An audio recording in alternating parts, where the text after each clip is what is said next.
We are jumping straight into a game. Yes, we are jumping into the other series. The reason for that, of course, well, actually, unfortunately, Rexars versus The Last of Us, it looks like it is going to end in a forfeit. The Last of Us, they had a couple of player issues in terms of one thing after the other, and just simply put, they just were not able to field 5, and the forfeit was taken after the long wait. So, kind of unfortunate that it happened, but hey, it happened. What's done is done. We do got another series here at the very least, and that's what matters. As I say that, we got a top lane action, actually. Rhapsody made it falling. Yes, he will.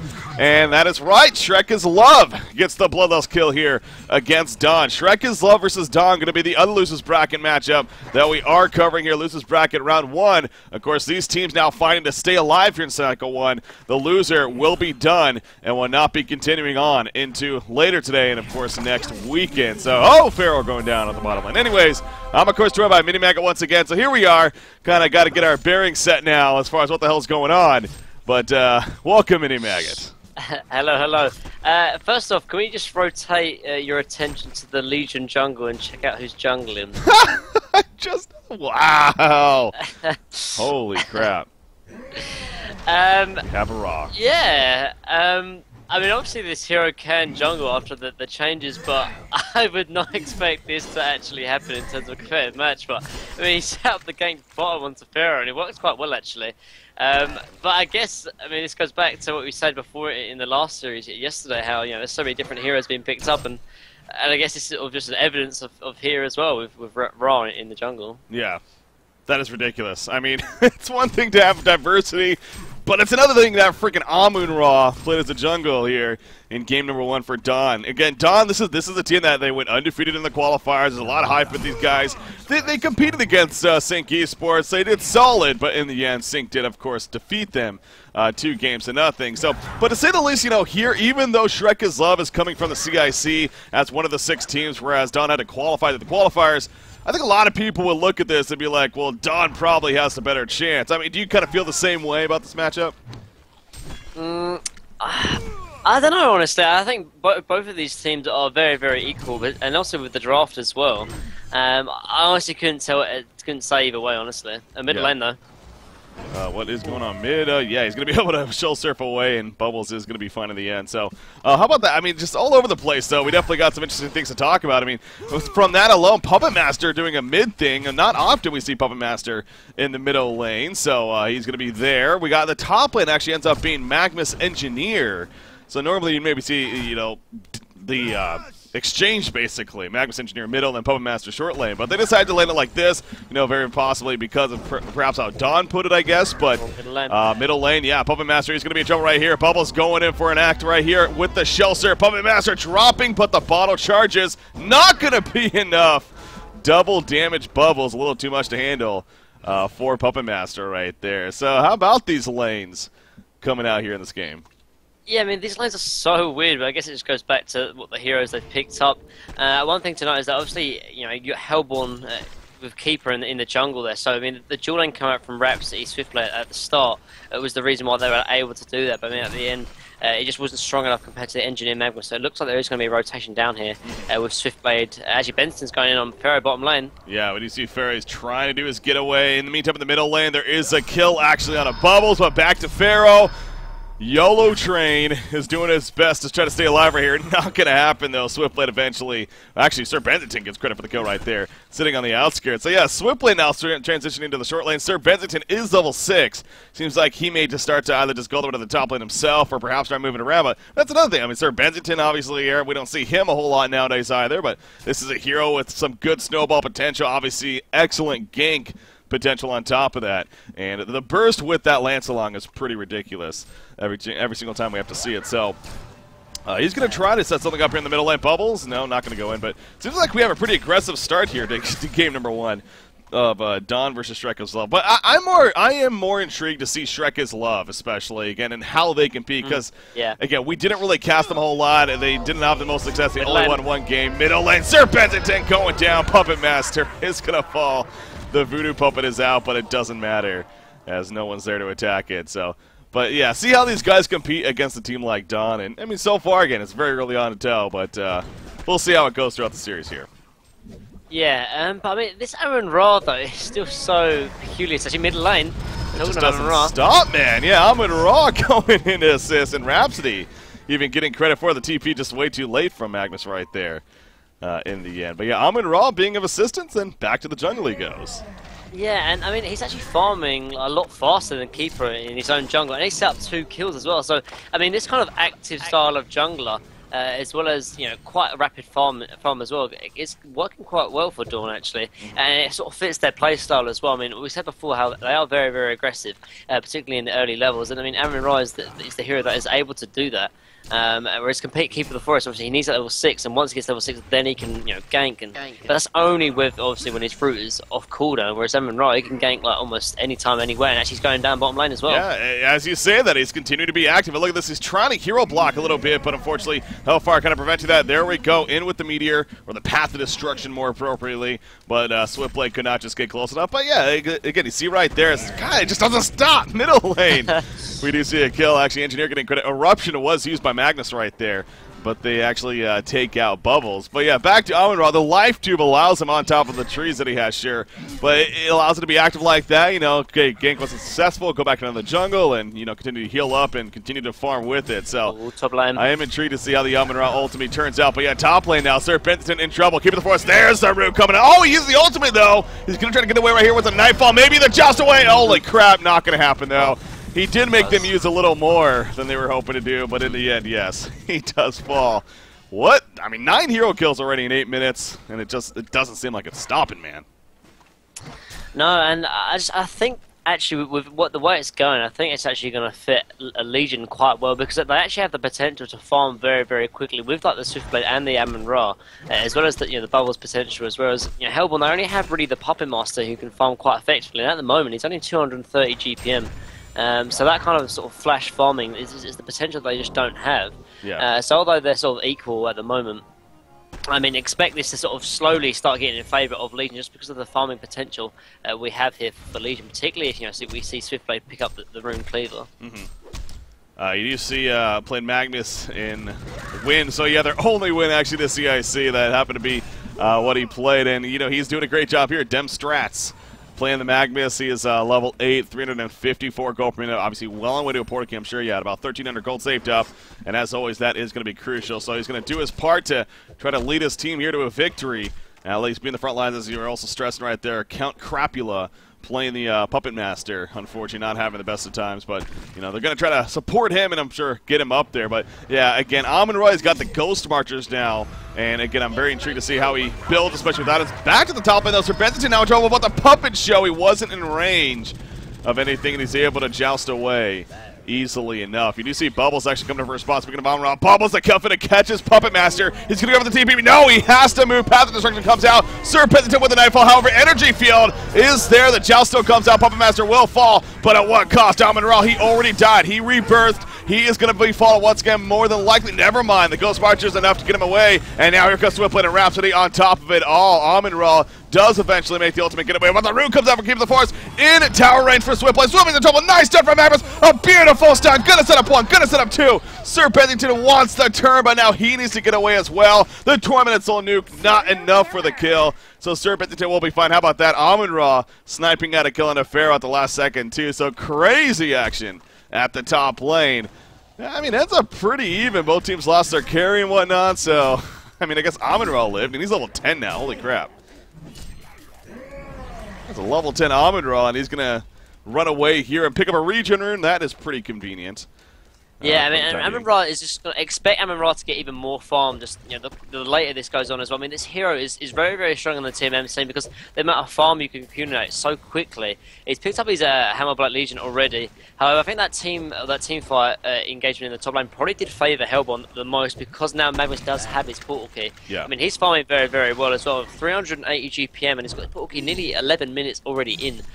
So I mean, he can start making plays. And the only problem though is their really late game potential here with the Puppet Master is just not where it needs to be. 200 GPM compared to say the 300 on Swiftblade, and Puppet Master after these nerfs, he needs the good farm to really be able to snowball if he's going to be useful in this game. And at the moment, it's just not occurring.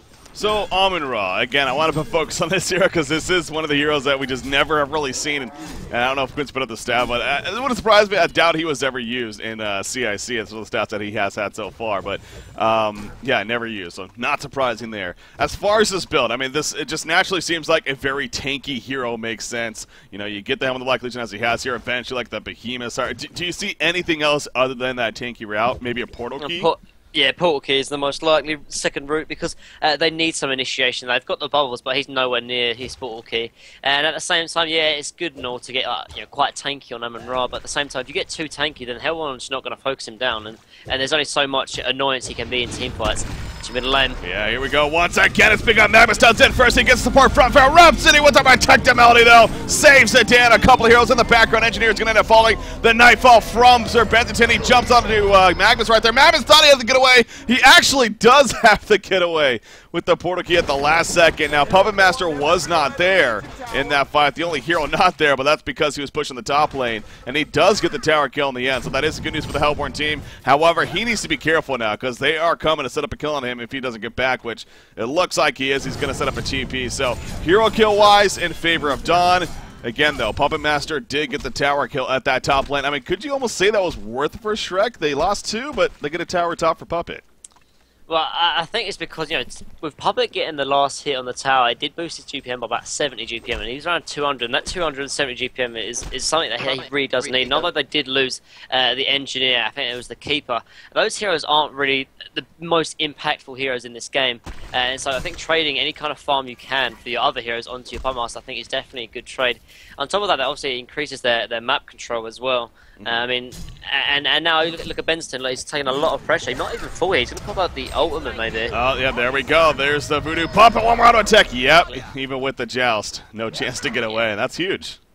Yeah, and that all goes back to the 2 on top. I mean, he doesn't have, obviously, the protection and the lane control or the map control from that 2-1 being top, and that goes back to Puppet taking it down. Now he's boosted up to 300 GPM in just almost a matter of minutes.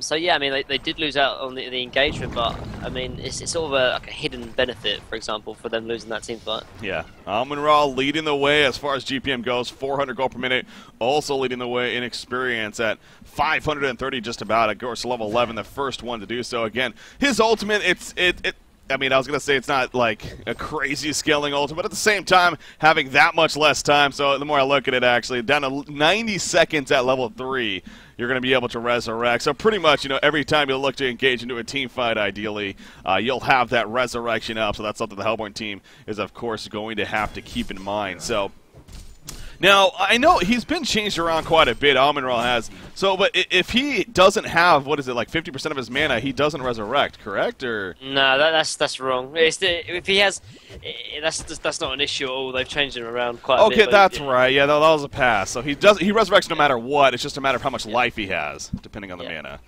Yeah. Okay. That makes sense. So yeah, that goes back to the idea then. So like I was going to say, I mean, in the past when Amon-Ra first came out, I mean, the idea was you get like a Nullifier Blade to get mana burn kind of heroes, and you take out his mana, so he couldn't just simply resurrect with the ultimate. But obviously, he's able to do so no matter what. Could you still justify something like a Nullifier Blade, or would that just not be worth it? It's because, I mean, I would think it would be a good idea, but I mean, who's going to pick it up? I mean, Magnus is certainly not going to pick it up. Engineer's not going to have the farm. Keeper Forest is just not an item for him. Puppet Master, like a ranged Nullifier Blade, can definitely work, but it's not the item for Puppet Master, and obviously Pharaoh needs to pick up like the Barbed Armor, the puzzle box. Bottom lane, however. Yeah, they see ports coming in. They're going to collapse right here. Rhapsody coming in. Dust is going to be applied. Catches, keep it the force.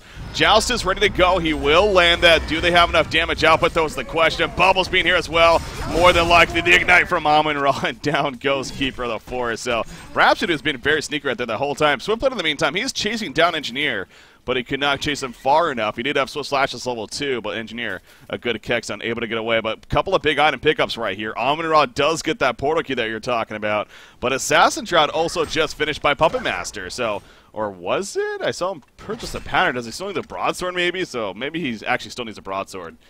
Or no, that's being delivered. No, not actually on there. So never mind, man. I guess he just bought the pattern and still needs the broadsword, so actually still a little bit off of that. Anyways, portal key though on Amon-Ra is very big, obviously, for the Legion team. Abyssal Skull and followed up by a Quick Blade here on Swiftblade. So yeah, we can't forget about him with that said.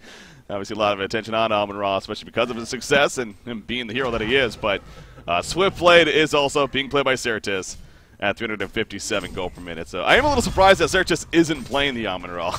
It seems like he's the one that plays the odd heroes for the team. But nope, Iceland Go-Go is the one playing it instead. And actually, they're going to collapse here on the bottom lane. Swiftblade, he's diving the bottom lane. He's running into Keeper of the Force. He's actually going to throw out the spin. As soon as that stops, I would not be surprised if he gets up. There we go. Wrath of Pharaoh comes in. He gets pulled back. Rune comes out as well. Amon-Ra's locked down. He's going to be able to resurrect right here, but he drops pretty quickly. Here comes Serpentity, though. Amon-Ra is back up, but he is not looking to fight. The energy field's scary enough, and Amon-Ra will actually put a key away. Magma stuns in with the eruption. Good job with the takeover, though, from Bubbles. It mitigates plenty of the damage, but this is still a clean-up fight here for Shrek is left. Amon-Ra completely manning down, but, you know, probably for the better, as it was just him and Bubbles at that point. It's not over just yet, actually. Bubbles take cover, used it too quickly. The Magma stun comes out, and down goes Bubbles. Huge fight for Shrek is love, and they even take the hero kill lead on top of that. Yeah, and I just don't know what Dawn were doing. They're so aggressive. Like, they were running all the way into the Hellborn Ancients without any visions. I mean, like, you saw Amon-Ra, Portal Key, and then you saw Swiftblade running past the Tier 1. Just to get into the Ancients. I mean, their positioning was terrible, and as a result, Hellborn did capitalize a great eruption coming from Magnus, and like Legion, they just can't take team fights like that. I mean, they really need to be more wary of their positioning. Yeah, and again, Amon-Ra, like I said, understandable why he backed down, but maybe that's where the miscommunication came into play. I mean, just simply they got way too aggressive, overzealous right there, and good job by Shrek is love. Being like, you know, we're not going to let you roll us over. We're the ones that came here from the cards of Kaldivar. You guys simply qualified. So we're going to give you quite the challenge here, and obviously even taking the lead, you could argue, with that said. So yesterday we did see Certus play Swiftblade against Sync, as you see right there. So, I mean, his stats overall weren't the worst by any means, but, you know, again, that was one of the quicker, both of them were fairly quicker games. So, in the end, not enough to carry. But, yeah, Swiftblade turning out as diverse as we've seen with a lot of heroes. We still see, you know, at the same time, a lot of the go-to heroes, and such as Swiftblade being a very strong carry of choice so far throughout at least the first day of Cycle 1 here upon all the matches that we did see. So, but Count Crapula, fun name to say, here on Puppet Master. He does have the Assassin Shroud. He's got the Steam Boots, 740 gold saved up. Again, that GPM has definitely risen, but speaking of risen, Amon-Ra continues to be well up there on the GPM charts. 466 gold per minute now. He does seem like that kind of hero, though, that just continues to excel and farm because of his skill set. But Puppet Master, another kill at the top lane, takes out Sir Bensington right there. Yeah, and I mean, this is where the Puppet Master can start to get scary. I mean, he had a bad start, but yeah, he has progressed so well and so quickly. Like, he's got 200 GPM out of the laning phase, now need 400 GPM. Bubbles might be looking to set something up here, maybe on the Magnus on the middle lane, or even Engineer top with Keeper of the Forest, perhaps. They're going to back down. But yeah, going back to the Amon-Ra, I mean, like, this is what the hero does. He can farm incredibly fast, but it just depends if he can really take use of that farm and really be useful in terms of the team fight. It's actually top lane. Yeah, what's going on over here? Engineer was simply scouting out the Ancients. Speaking of being overzealous, he was a little bit of that right there. He got a little too antsy as far as poking in for information.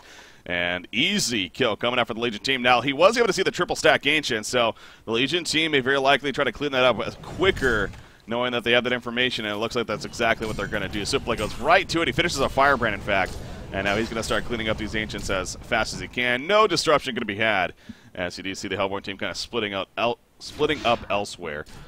Portal Key followed by the Tablet on a Magnus, so he's definitely got a good core going on top of being level 11. Good news to see there. Keeper of the Forest, he's also level 11 himself, and actually has that Astrolabe pickup sitting on the red boot still, but another 1,400 gold saved up. You think they need that Portal Key on Keeper of the Forest here? A lot of extra initiation, or is that not necessary? I mean, they have the initiation already from Pharaoh as well as Magnus. I don't know if they actually need any more in terms of the Portal Key Keeper of the Forest. And I think Keeper of the Forest acts as sort of like the pushing agent for this Hellborn team. They've got the initiation on Magnus and Pharaoh. And in terms of Keeper of the Forest, I think he's sort of the glue that holds sort of the team fight and the pushing aspect together. I mean, you could even see maybe a Rush Restless or even like a Barrier Idol next. Whereas I think for a Portal Key, I think it's just an extra initiation they just don't need. Actually, Magnus going in. Yeah, here we go. Magnus does it, the eruption. No spin from Swiftblade. He had no time to react. Jousted from Serpentine. Do not know about that decision, though. I think he completely underestimated how many people were there, and also he just simply wanted to try to save his teammate, but that was basically suicide coming out from Poker Wine, playing the Serpentine. And not only that, but this should result in a Conquer kill now, at least an attempt. I don't know if they're going to have the most damage able to do this quickly enough, but they do have Pharaoh especially, and yeah, he is going to be able to tank Conquer quite effectively. So this could very likely be a Conquer kill now on top of it all. I mean, momentum has completely swung, man. Shrek is love. They have definitely taken this over. And sure, Amon-Ra is still having great success, but is he that really? I mean, what do you think? Is he a scary hero having 500 gold per minute? I mean, any hero is going to be, sure, but I really don't think so. Like, he's one of these heroes that can get that 500 GPM, the 600 GPM, even the 700 GPM, but with that farm, he's not one of the scariest people to have it. It's almost like Solomon.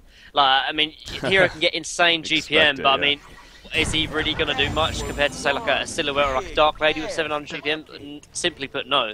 He won't. I mean, he can definitely obviously have some kind of impact, but I mean, I'd definitely prefer like a 500 GPM like Swiftblade or Puppet Master than a 500 GPM Amon-Ra without a doubt. And at the same time, he's bought items that aren't really that useful, honestly. Like, he's picked up the Barrier, yeah, I can understand that. That's a good item, as well as the Helm Black Legion. But at the same time, like, he needs items that can really help in terms of like either the damage or in terms of the lockdown for Hellbound. I'd really like to see him pick up a Sheep Stick. I know it's very, very strange because you know, Amon-Ra doesn't need the mana, but in terms of the lockdown, it's just something that's really, really useful. He's already picked up the Portal Key, and the Portal Key Sheep Stick combination is one of the best initiation tools in the game right now. I mean, he doesn't need to be any more tanky because I mean he's already got 2 lives already, and if he gets any more tanky, Hellbound aren't going to focus him, so he's going to be absolute dead weight in these team fights. He needs to be an actual useful tool into the team fights, and at the moment all he's been doing is just AFK farming, and it's fine. I mean, he's farming quite well, but here goes middle lane. Yeah, he's going to try to jump a Magnus, easy stun out, and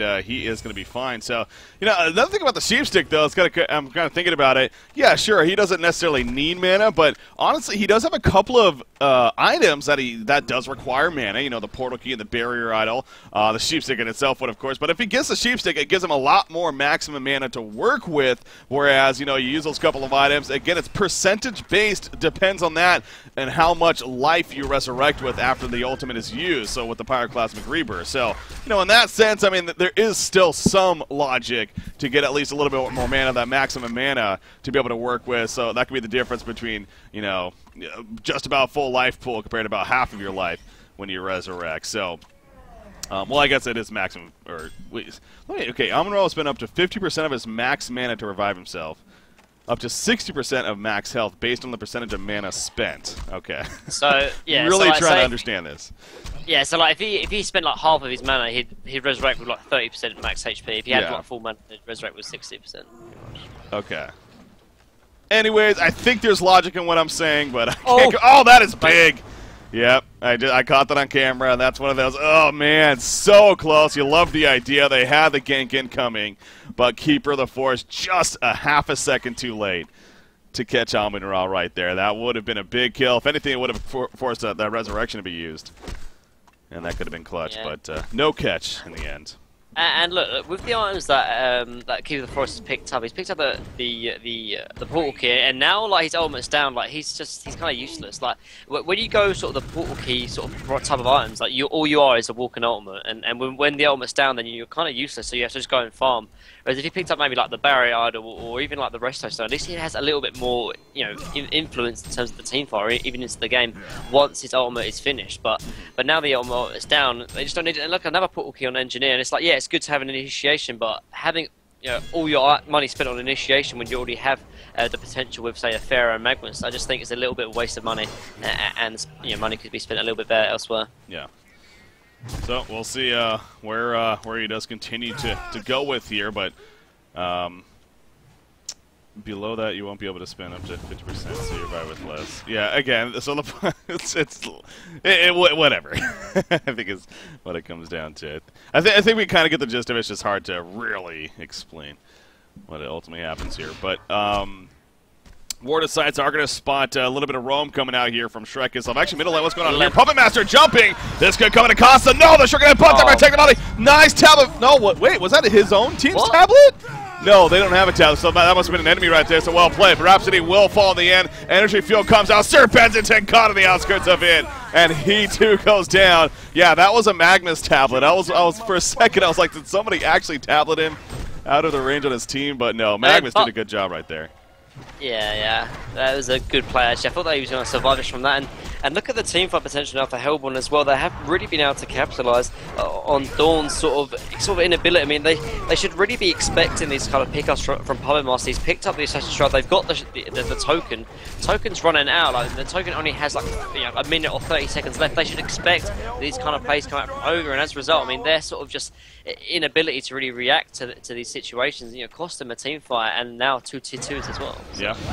Yeah, this top lane, obviously the tower, it's dropping quickly, but not quick enough actually. No, the Hellborn team is going to start falling back, and the resurrection's happening. Not worth risking hanging in there, going and committing for the tower kill, especially when the creep wave's not even with you. So they will fall back in the end, and that will be that. Shrunken Head is being close to finished here on Amon-Ra. So we'll continue to have that presence of being able to sit on those front lines, of course, and that's the idea with that. But again, is that going to be the big difference out of Maker? They really need Swiftblade, I think it's safe to say, to kind of step up his game as far as his farm is concerned and get a lot more damage output to ultimately feel comfortable here in a game number 1. Barbed Armor on Pharaoh, always a good item pickup to have, So, I mean, at the same time, we see a lot of, we honestly see Pharaoh quite a bit. It seems like Puzzle Box has been transitioned into that new, you see it a lot now on Pharaoh. He's going to go Barbed Armor this time around, though. More the, I want to say classic, not really. Anyway, it's just a different way to do it. Do you think you like that here? I love Barbed Armor, but I really disagree with the Shaman's Headdress, because I mean it's sort of counter synergy between that. I mean, you pick up the Barbed Armor, so obviously you want to take damage so you can return it back, and then you pick up the Shaman's Headdress to sort of reduce damage, and it doesn't make a lot of sense in terms of synergy within the items. If he wants to make more use of it, then he should have picked up a Helmblack Legion, because at least he'll have more HP to actually use the Barbed Armor actually middle lane. Yeah, Engineer going in with the Portal Key. Energy Field Initiation. Predictability does come out. It does mitigate a little bit, but it gets stopped pretty quickly. However, down goes Pharaoh on top of Engineer. The response had by the Legion team. Joust is going to miss Puppet Master by the Swift Slashes. They're going to do plenty of damage, but Magnus Stun going to save the day initially. Here goes Give the Force, and now Puppet Master able to turn things around. Swiftblade's going to fall. Sir Pennington in trouble. Rhapsody trying to do what she can, maybe play Distractor if anything, and yes, she does go down, but Amon-Ra and Sir Pennington have to get the hell on out of there. Sir Pennington, not so much. He is going to be caught. Puppet Show comes out, and down goes Bensington. So what was a good start for Dawn ended up being the better finish for Shrek is Love, including a hat trick for Puppet Master, and they now have their biggest lead of this game here.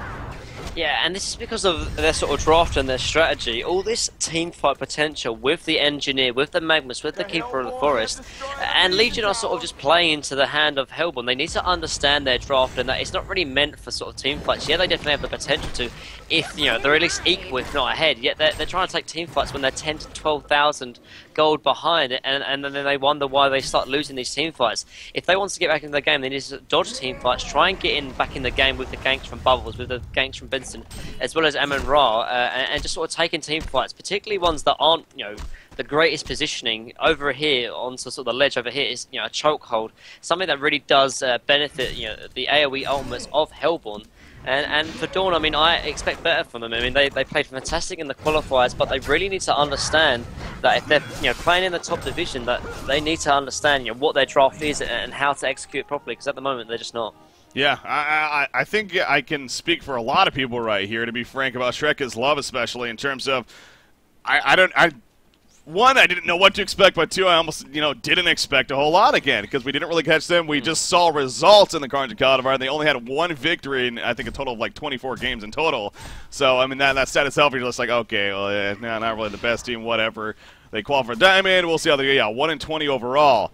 They're playing very good here, honestly. I mean, I'm actually pretty impressed with their play, and that's a good thing. I'm glad to see it, and I'm almost ashamed of myself for underestimating what they were going to bring to the table. But they're definitely playing a hell of a game again. Dawn, yeah, sure, they're qualified from the qualifier, so they are, too, a newer team on the top-tier competitive scene, but no doubt you got to give credit to Shrek is Love in the way that they are playing themselves. But as I say that, Dawn is grouping up here and trying to make a push. Again, though, is this the best decision? Ultimates are up for the Hellborn side, and they have the level and farm advantage. We do see Dawn, though, maybe just in that desperate spot if they feel like they really need to try to force something. Portal Key in from Amon-Ra, but he misses the initiation.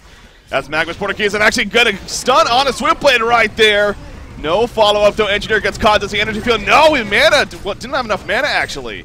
to throw up the energy field. So that's pretty crucial right there. Puppet Master doesn't care. The Serpent's in. He flies in the air. The Voodoo Puppet going with him. In the end, slams down. Magnus, oh, what the huge eruption. Serpent goes down. Down goes Rhapsody. Amon-Ra is going to fall. He's come back up with the Pyroclasmic Rebirth right there. Switchblade chasing for the kill to keeper, but he dove a little bit too far, and now he needs to fall away as they was not going to get the kill. And that will be it once again. But again, Don doing a lot of diving here, and it just is not working for them.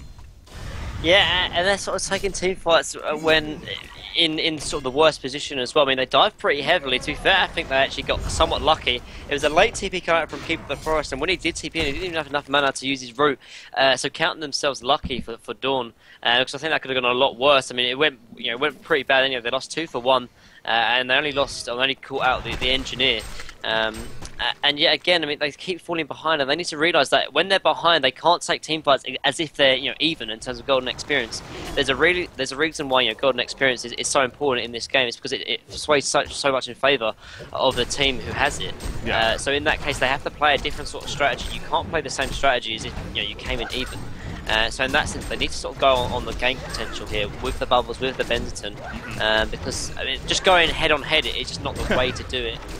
Well, I mean, you look at the lineups, too. Even if this wasn't even, 0 goals, 0 experience advantage for either team, I mean, the Legion team does have solid team fight for sure, but it's a very strong team fight also on Shrek as love. So, I mean, that's just in itself. You're like, now the fact that you are down by as much as you are, really looking at that and be like, okay, we can't really take the 5v5 fight, so as you said, definitely looking for those ganks. Yeah, sure, it's easier said than done, but, if you want to win, that's probably your best shot at this point. Puppet Master is 9-0 past 30 minutes when he has 500 gold per minute. And guess what? That's exactly what he has right here. So that's why Quincy is pointing that out. So going to try to keep that trend. And right now, Shrek is Love is well on their way to making sure that stat line stays undefeated. For the Puppet Master. He does get another token of life right here. He is farming that 518 gold per minute. He currently, he got the Whispering Helm on top of the Shrunken Head. Oh yeah, that's what it was, the Hellfire. I knew he got a new item. I picked up the Hellfire. Magnus also had the Hellfire in the previous fight too, so I don't even know if we mentioned that, but they get double Hellfire here. Now, I'm fairly certain that doesn't prevent like an Amon-Ra from resurrecting by any means, but it still is, just a good all-around item to have, and so I'm making priority of it here for their side. Yeah. So. And going back to Amon-Ra, actually, I mean, his item choice as well is, again, I sort of questioned it before, and I'm questioning it again. He's picked up the Barbed Armor after picking up the Barrier and the Shrunken Head to stop damage. Yeah, obviously, when you pick up the Barbed Armor, you want to take damage so you can put it onto the enemy team. I mean, I mentioned that about Pharaoh, but I mean, there's even more case for the Amon-Ra. Yeah. I mean, there's no point really picking up the Shrunken Head and then the Barbed Armor. There's a lot of counter synergy between it. But here he goes, Hellborn, pushing in to the tier 3. Yeah, that's a very, very good point. But they're going to try to make it work right here. Amon-Ra jumps in with the Shrunken Head. The Path of Destruction not doing the most. Here comes Serpentine. Puppet Master, he is taking some good damage, but it's not nearly enough. He has a Shrunken Head. Magnus, he gets Eruption out the big 3-man set in the background. Maybe 2-man, but anyways, the damage is done. Amon-Ra goes down. He is going to resurrect, but he doesn't have the most life. Puppet Master, the big crit's coming out. He kills Puppet, but Puppet had the token. He comes right back up. Amon-Ra not going to be resurrecting this time, and he does not have a buyback. Swift Slashes from Switchblade. There's just so many things to hit, though, so that's not really the most effective Swift Slashes. If anything, just really trying to delay them as much as possible. Mummy Wall is kind of getting in the way, but the Hellborn team will eventually push through, and they are going to take on the melee rack. So now it's a case of Dawn of, are they going to continue to hang on to this, thinking that they still have a chance, or they say, screw it, let's move on to game number 2, because Shrek is Love is in absolute control of game number 1 right here now. And in fact, they're going to do a fake fallback kind of. Swiftblade, oh, he's in trouble. Magnus on perfect timing. Beautiful tablet support, though, to help keep him alive as he avoids a Kex down. But Puppet Master doesn't care. He wants more kills, and he'll get at least one more. Pharaoh comes in. Swiftblade now is caught out, and Swiftblade is going to end up falling. He, too, does not have a buyback. That is going to do it. GG, well played. Game 1 goes to Shrek is Love in pretty decisive fashion, man. Once they got the ball rolling, they did not stop there in game number 1. Yeah, I mean, and Ogre clearly coming out, with guns blazing, to put it simply. Yeah. I mean, obviously we said before we've had a couple of questions, a couple of question marks over Ogre, and to sort of see them play quite a good game. Honestly, I mean, I couldn't fault them in a lot of aspects, and as a result, I mean, they're here to stay in Diamond without a doubt. Well, you know what? That actually brings up a very good point. I didn't even think about bringing that up yet, but the winner of this, they will remain in Diamond Division at the very least going into next cycle. On top, guarantee them a little bit more of the prize pool for this cycle. On top, we'll just simply moving on, and winning is a good thing. If you do lose this match, you are knocked out of Diamond next cycle. You will be going to the Gold Division, and 2 new teams, of course, will be in your spots going into the next cycle. So that's a very important point to make out right there. That so it's not only you're playing for a little bit more money, as you're pulling it up right here, fairly good amount guaranteed, but again, it's a chance to stay in Diamond Division into the next cycle, and that, of course, is very, very important. So congratulations to Shrek is Love. With that said, obviously they take game number 1 here, very deservedly so. I got to think, though, Donna has definitely a game plan going into game 2. Again, Amon-Ra, fun to see him, great to see him, love that anniversary once again, but you got to wonder if that really was the best choice in the end, and ultimately maybe just how he was played for the team didn't really have the biggest impact, even despite the stat line. I have to admit, I've got nothing against the Amon-Ra pick. I think it works quite well, especially in the start. I mean, he was farming faster than the Keeper Forest, yet he was and he was more active as well. I mean, I didn't think there was anything wrong with the Amon-Ra pick. It was just maybe the way that they played him, as well as a few team decisions come out from Dawn was just a little bit questionable, and as a result, gave